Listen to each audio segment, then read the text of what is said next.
Hello, अस्सलाम वालेकुम रहमतुल्लाहि व बरकातहू। Hope you are all doing good.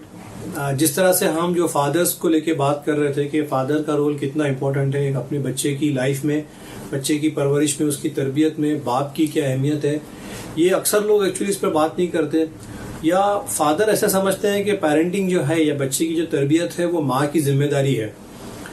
बेशक बच्चा बेशतर वक्त अपनी ज़िंदगी का ज़्यादातर वक्त जो है वो शायद माँ के साथ ही गुजारता है, बिकॉज वालिद जो है वो ऑफिस में या काम में या बिजनेस में या कहीं ट्रिप पे टूर पे बाहर होते हैं, तो ज़्यादा वक्त बच्चे का अपनी वालिदा के साथ ही गुजरता है। लेकिन इसका ये हरगिज़ मतलब नहीं है कि बाप का कोई किरदार नहीं है। डेफिनेटली बाप का रोल है। इंशाल्लाह आज हम बात करेंगे कि एक वालिद बहैसियत वालिद how you can discipline your child in different situations. देखिए, एक बहुत आम सा ये है, एक मिजाज लोगों का बन गया है कि बच्चे जो वालिद हैं, जो फादर्स हैं, वो बच्चों को जो है वो चिल्लाते हैं, गुस्सा करते हैं, या कभी डांटते हैं, या कभी फिजिकल जो है वो अब्यूज़ करते हैं, बच्चों को मारते हैं। तो इससे क्या होता है, इसके बहुत सारे नुकसान हैं। वक्ती तौर पे आपको रिजल्ट तो मिल जाता है, लेकिन लॉन्ग रन में इसके नुकसान बहुत ज़्यादा है।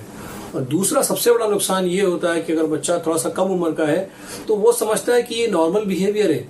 If things are not getting on my way, this is the right appropriate action that I should do. ये बच्चा एक सबक से लेता है इससे, जो कि बहुत गलत है ना। हम जो है वो अपने खुद के जज्बात को काबू में रखते हुए किस तरह कम से कम अल्फाज का इस्तेमाल करते हुए बच्चों के इमोशंस को काबू में करें, उसकी मिस्टेक को करेक्ट करें, ये हमको सीखना ज़रूरी है और ये जानना हमको ज़रूरी है, राइट। तो इसीलिए बच्चों से जो है वो सबसे ज़्यादा उनके साथ में क्वालिटी टाइम देना, उनके साथ में बातें करना, उनके साथ में वक्त बिताना। जितना आप बच्चे के साथ में वक्त बिताओगे उतना आपका बच्चे के साथ में इमोशनल बॉन्डिंग अच्छा होगा। जितना आप बच्चों से बात करोगे, जितनी धीमी आवाज़ में आप बात करोगे, जितने कम अल्फाज में आप बात करोगे, बच्चा आपकी अहमियत और उस काम की अहमियत को समझेगा और डिसिप्लिन में रहेगा इंशाल्लाह। एक रिसर्च है, रिसर्च के बेस पे यह समझ में बात आती है कि वो बच्चे या वो वालिद जो अपने बच्चों के साथ ज़्यादा वक्त बिताते हैं, ऐसे बच्चों के अंदर खुद एतमादी बहुत ज़्यादा होती है, ऐसे बच्चों के अंदर कॉन्फिडेंस लेवल काफ़ी हाई होता है माशाल्लाह, ठीक है। दूसरी चीज़ जो समझ में आती है, ऐसे बच्चे इमोशनली अपने आप को संभाल लेते हैं जब कोई ऐसी वक्त और हालात आते हैं। तो तीसरा जो समझ में आता है वो ये कि ऐसे बच्चे सोशली बहुत एक्टिव रहते हैं, है ना। समाजी कामों में जो है बढ़ चढ़ कर हिस्सा लेते हैं, सोशल वर्क में, दावा के काम में, ये सब काम में बच्चे एक्टिव रहते हैं। और चौथा नुक्ता जिसकी अक्सर वालिदैन को फिक्र होती है वो है बच्चों का एजुकेशन। तो ऐसे बच्चों का तालीमी मेयार भी बढ़ जाता है जो फादर अपने बच्चों के साथ में इन्वॉल्व होते हैं। बिकॉज चाइल्ड सी रिमेंबर, मैंने शुरू में कहा, बच्चे ज़्यादातर वक्त अपनी वालिदा के साथ गुजारते हैं, वालिद के साथ नहीं। तो जब आप अगर बहैसियत वालिद फादर, आप समझो, एक एग्जांपल के तौर पे आपसे कह रहा हूँ, आपने कॉल किया, I am just leaving my office, coming back to home, okay daddy can we go for the ice cream? Yes we can go, but have you done your today's household chore और today's your school work, homework complete कर लिया आपने?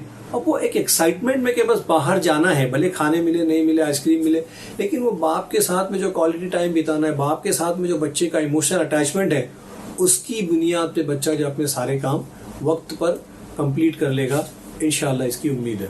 तो बच्चे, वालिद का जितना ज़्यादा बच्चे के साथ में अगर वक्त गुजरता है, बच्चे के अंदर कॉन्फिडेंस लेवल बढ़ेगा, उसके इमोशंस वो कंट्रोल और मैनेज कर पाएगा, वो जो है वो एजुकेशन लेवल पे अच्छा रहेगा, और सोशली ऑल्सो इंशाल्लाह he will do much better. एक अच्छा फादर बनने के लिए हमको अथॉरिटेटिव होना ज़रूरी नहीं है, हमको कमांडिंग होना ज़रूरी नहीं है। जैसे फॉर एग्जांपल, जब अगर घर में कोई तजाद होता है, कोई जो है वो डिस्प्यूट हो जाता है या कोई डिसएग्रीमेंट हो जाता है, तो फाइनल अथॉरिटी कौन है, किसकी बात मानी जाती है? अक्सर जो है वो वालिद की बात मानी जाती है बेशतर औकात, है ना। तो ये हमको अपनी बात मनवाने के लिए अथॉरिटेटिव होना ज़रूरी नहीं है ना।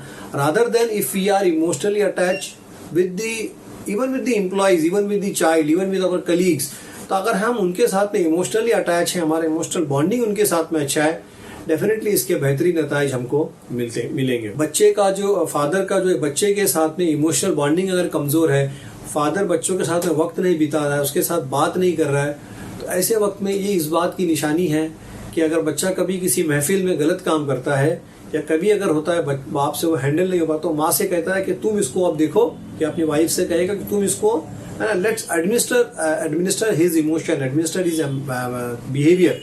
वो अपनी वाइफ को बोलेगा कि आप इसको एडमिनिस्टर करो, बिकॉज ये मेरी बात सुन नहीं रहा है। और वो नहीं सुनने की वजह यही है कि हमारा बच्चे के साथ में इमोशनल बॉन्डिंग और वक्त उसके साथ हम नहीं बिता पा रहे हैं, उसके साथ हम जो ज़्यादा वक्त नहीं बिता पा रहे हैं, उससे ज़्यादा बात नहीं कर पा रहे।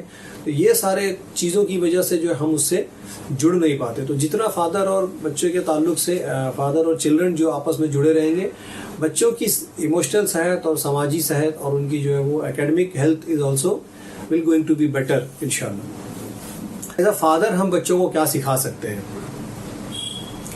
देखिए, हमारी जो ज़िंदगी है वो थोड़ी सी फास्ट हो गई है ना।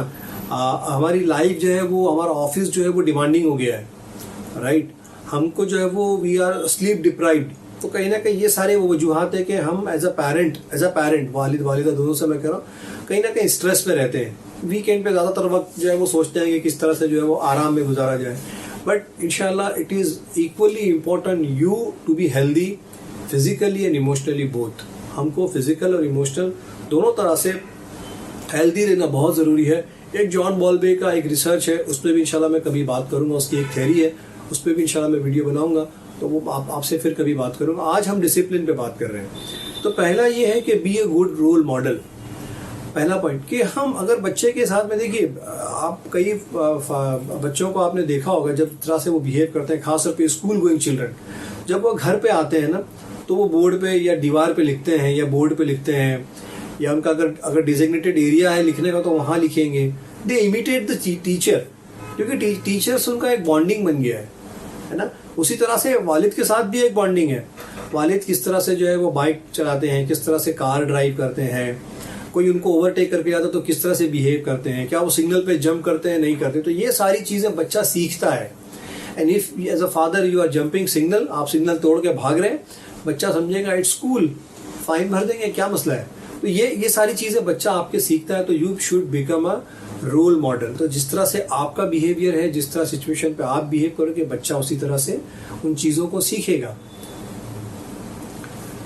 ठीक उसी तरह से जैसे आपके घर पे मेहमान आए हैं तो मेहमानों की खातिर तवाज़ुन आप कैसे करते हैं, ये इंपॉर्टेंट है। आप गार्डन जाते हैं, पार्क में जाते हैं, आप वहाँ बैठते हैं, बातें करते हैं, खेलते हैं, आपका बिहेवियर बच्चा सीख रहा है। आप उस बच्चे को प्रेयर हॉल लेके जा रहे हैं, मस्जिद लेके जा रहे हैं, वहाँ पे आपका बिहेवियर कैसा है। हम प्रेयर हॉल में या इबादत गाह में या मस्जिद में जो है वो बहुत ऊंची आवाज़ में बात नहीं करते, धीमी आवाज़ में बात करते हैं, वहाँ बच्चा सीखता है। जब हम गार्डन में प्ले ग्राउंड में जब खेल रहे हैं तो एक्साइटमेंट में हम बहुत ज़्यादा चिल्लाते हैं, तो बच्चा वो भी सीख रहा है कि अच्छा हमको ये करना है ना। मतलब we can show our emotions, है ना, व्हेन वी आर एक्साइटेड। जब मेहमान घर पे आते हैं तो हम काफ़ी अदब से रहते हैं, जी जनाब से बात करते हैं, आप कैसे, क्या उनकी खातिर तवाज़ा करते हैं, ये भी बच्चा सीख रहा है। तो be a good role model, ये बहुत इंपॉर्टेंट है, ये बच्चा हमसे सीखेगा। दूसरी बात कि बच्चे कोई भी अगर गलती कर रहा है तो इंस्टेड ऑफ बार बार उसको चिल्लाना या शाउट करना, ये अच्छी बात नहीं है। बिकॉज कहीं ना कहीं बच्चे को ये महसूस होगा कि अगर ये इट्स अ नॉर्मल बिहेवियर, जैसा मैं थोड़ी देर पहले कर रहा था। एक छोटी सी आपको मैं स्टोरी सुनाता हूँ। दो भाई थे बच्चे, और वो जिद कर रहे थे अपने फादर से कि हमको एक मूवी देखना है।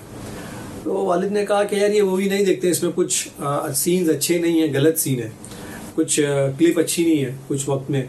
तो बच्चे कहते हैं कि नहीं, इट्स अ गुड मूवी, चलते ना, थोड़ा सा सीन है वो हम लोग देख लेंगे, एडजस्ट कर लेंगे, उस वक्त आंखें बंद कर लेंगे। वालिद कहता है कि नहीं देखो, कोशिश करता है समझाने की, बच्चे नहीं समझते हैं, बच्चे जिद करते हैं। वालिद साहब कहते हैं कि ठीक है, हम ये नहीं, आज नहीं कल जाएंगे, एक काम करते हैं, आज हम लोग ना कुकीज़ बनाते हैं, बिस्किट बनाते हैं, कुकीज़ बनाते हैं। तो आटा गूंथते हैं, उसको बहुत अच्छा सा जो भी इंग्रेडिएंट है उसके अंदर, उसमें ड्राई फ्रूट ऐड करते हैं, उसको ओवन में रखते हैं। जब बन के कुकीज़ रेडी होती है तो फादर कहता है हमारे जो बैकयार्ड में जो ये है मुर्गी का जो ये है डब्बा है, मुर्गी जहाँ रहती है मुर्गियाँ, तो मुर्गी की जो गंदगी है, जो उसका एक्ट्रेशिया है, वो उठा के लेके आओ। फादर कहते, बच्चे कहते हैं ये क्या कह रहे हैं वालिद साहब, नहीं वो उसको लेके आओ।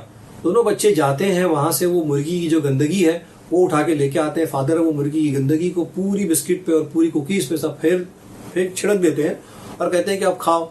तो फादर कहते हैं कि ये क्या कह रहे हैं आप हमसे खाने के लिए। तो कहा कि ये जो छोटी सी गंदगी है ये उसी तरह से जिस तरह से वो मूवी में गंदगी है और मैं आपको मना कर रहा था। बच्चों को उनका लेसन मिल जाता है बच्चों को हर बार डांट के, चिल्ला के या फिजिकल मार के उनको समझाने की जरूरत नहीं है. Some time we need to keep patience. Last video में मैंने कहा था आपको, वी शुड टेक पॉज लीजिए, थोड़ा वक्त लीजिए, उनको एक अलग तरीके से समझाने की कोशिश कीजिए. और क्या लगता है आपको कि ऐसे फादर ने जब उनको मूवी देखने से मना किया तो कुछ तो उनकी दूसरी ख्वाहिश को पूरा किया होगा. They have their emotions, they have their energy, तो कैसे उसको निकाला होगा. बच्चे को डेफिनेटली कोई फुटबॉल का मैच है, कोई क्रिकेट का मैच लेके गया होगा, ग्राउंड में लेके गया होगा, ग्राउंड में मैच दिखाने ले गया होगा, या फिर उनके साथ में फिजिकल स्पोर्ट्स खेल रहा होगा. मेरा तीसरा नुक्ता भी यही है कि we should play some, as a father we should play some physical game with the children. This is also very important. Physical game खेलते वक्त बच्चे को ये सिखाना है कि देखिए बच्चों, ये गेम हमको फेयर प्ले करना है. ऐसा नहीं कि मैं बड़ा हूं आप छोटे, ऐसा नहीं है. We are playing equal, it should be fair play. कोई भी जीत सकता है, कोई भी हार सकता है. और यहाँ पे बच्चों को फियर ऑफ फेलियर से बाहर निकालना है. बच्चों को ये भी सिखाना है कि how to manage the failure. अगर आप हार जाते हो तो आप उसको कैसे मैनेज करोगे, अपने इमोशंस कैसे मैनेज करोगे, वही भी बच्चों को सिखाने की जरूरत है. तो ये चंद नुकात थे जो आज मैं आप लोगों के सामने रखना चाह रहा था, under the heading a father discipline from the dad. Right. इंशाल्लाह उम्मीद करता हूँ मेरी वीडियो से आप कुछ चीजें सीख रहे होंगे, और उससे ज्यादा उम्मीद इस बात की है कि आप उसको अप्लाई भी कर रहे होंगे अपनी लाइफ में. इंशाल्लाह do subscribe my channel, like, comment. इंशाल्लाह. अस्सलाम वालेकुम.